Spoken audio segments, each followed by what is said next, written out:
Hi everyone, welcome to the next episode of Attachment Styles and Attachment Wisdom. And today we are going to be looking into the anxious attachment style. It's very common.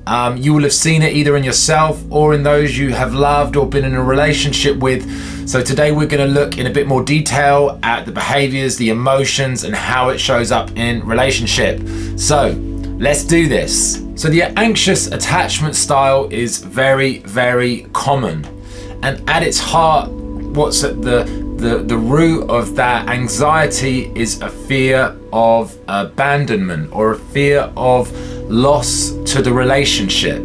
There's always a sense of doubt or insecurity that one's partner might leave or run away or might not love them. So there's always this kind of anxiety around, do they love me or don't they love me? Do they like me or don't they like me? Are they serious or are they not serious? There's always that doubt or that sense of fear. Now, as you know, and as we mentioned in the last class, that attachment style comes from when we're in childhood and both of our parents or one of our parents gives us inconsistent attention. Sometimes they're there for us, sometimes they're not there for us. And we can never really depend or be certain on whether we're going to be receiving their love and attention or not, and that creates an anxiety or a fear in the child. So it's a similar sense as we get older, find ourselves in those relationships.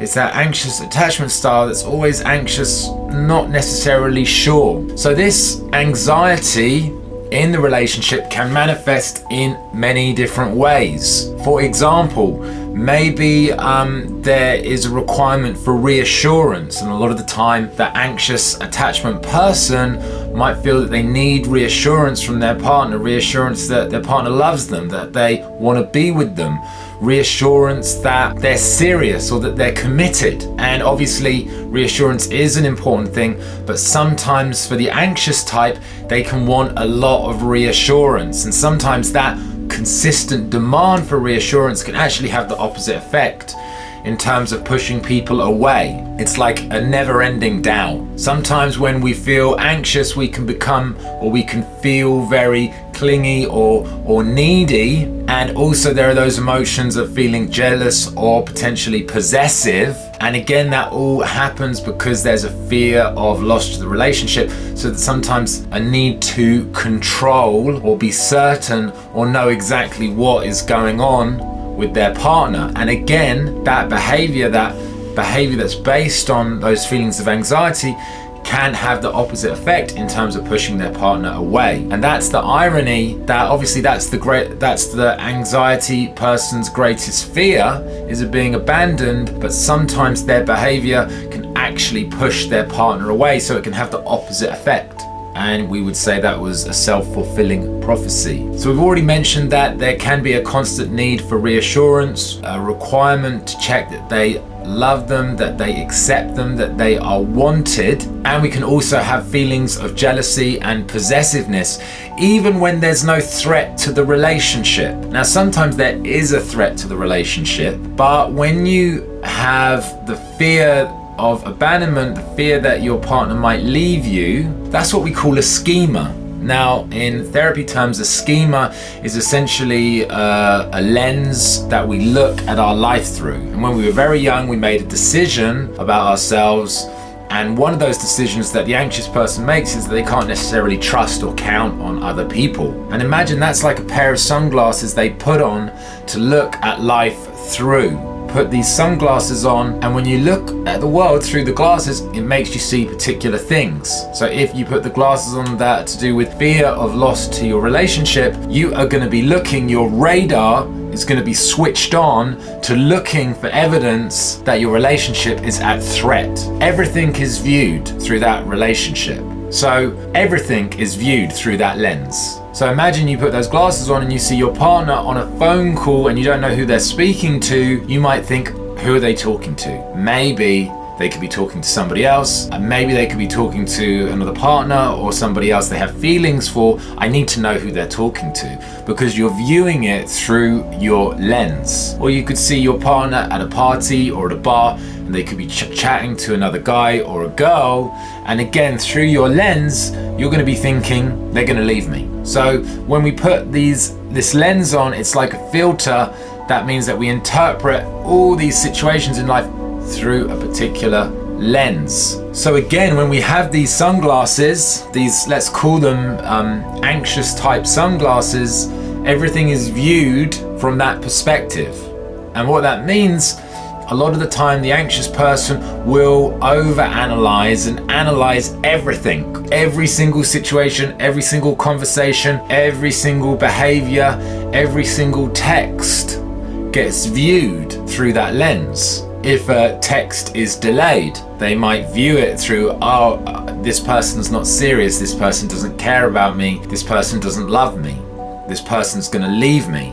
If the partner doesn't give enough suggestions that they love them and that they accept them and that they want to be with them, if they don't show their love enough, then that can be viewed through the lens as this person's not serious, they're gonna leave me. If the anxious person's partner isn't showing them enough attention, then that can be viewed through that lens to say they're going to leave me, they're not serious. So everything is viewed through that lens of abandonment, and it can create a lot of doubt, a lot of anxiety in the relationship, and it can also create a lot of problems. No doubt, in some respects, it's good, it's helpful to have that lens, because obviously we want to make sure that our partner is the right person for us. But at the same time, sometimes if you're looking too much and there's a lot of doubt, it can push the other person away. And that's one of the really problems that can show up for the anxious type. Also, when we do feel anxious, there can be intense emotions or extreme emotions. And sometimes small things, or supposedly small things,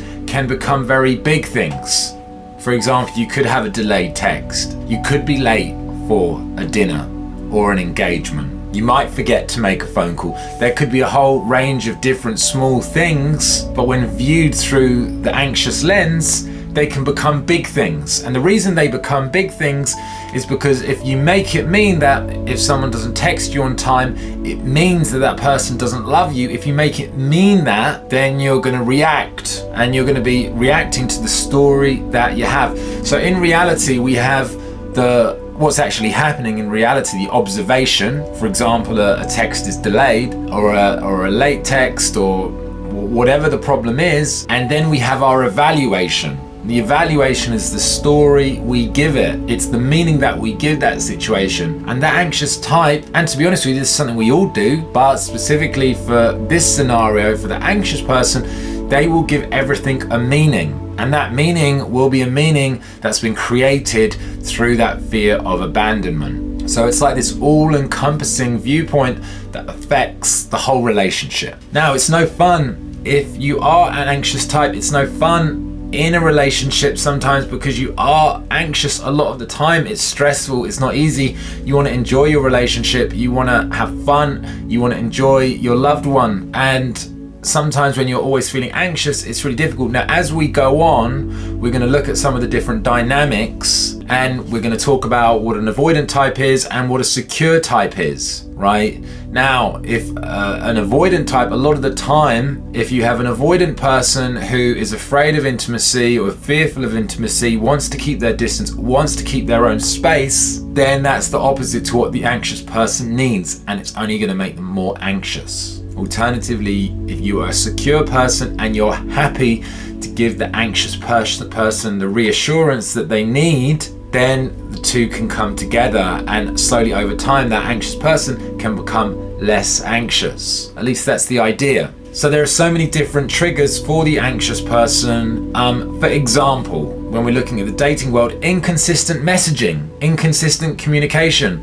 You know, if you are dating someone, then they text you a lot and then they don't text you at all, that's going to make the anxious type very anxious, because it's not consistent. Same is true for whether it's communication or behavior. All of those things can trigger the anxious type to feeling more anxious. And also distance or separation in terms of how much time people spend together. If their partner or the person they're dating isn't very available physically. Maybe they're always working. Maybe they're not available to meet up when the anxious type wants to meet up. That can again cause anxiety. It's inconsistent behavior. And really what they want is to have that consistent, secure behavior that's available. So again, those types of things can trigger your anxiety.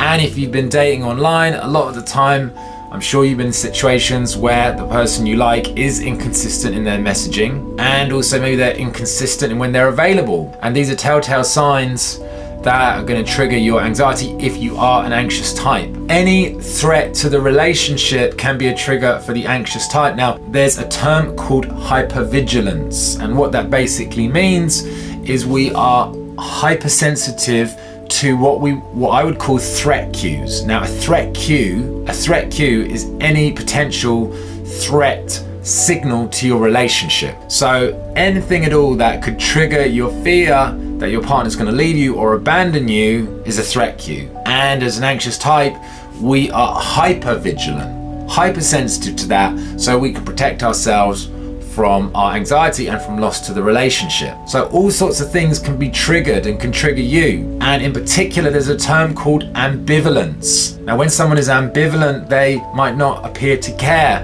They might appear to be not too interested, very relaxed or not sure. And any ambivalence in a relationship can trigger the anxious type. So again, it's good just to understand what these triggers are, because if you're feeling anxious in a relationship, you're going to be able to see these in terms of how they show up.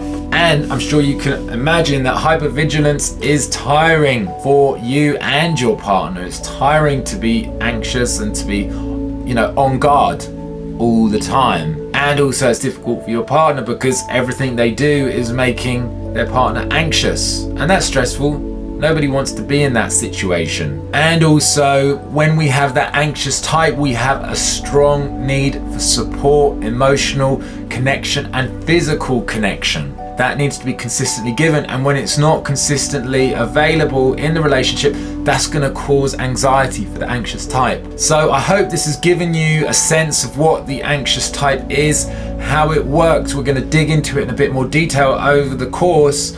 But for now, this should give you a pretty good sense of how it works. Maybe you can recognize yourself in these behaviors. Maybe you can recognize your partner in these behaviors. But it's good just to begin to understand it, because what we're doing is giving you a sense of self-awareness. You're beginning to understand yourself better, understand how you work, how you operate, and that's going to help you to have more deep, more enjoyable, more meaningful relationships. So I hope you enjoyed the class today, and I will see you later. Have a good one.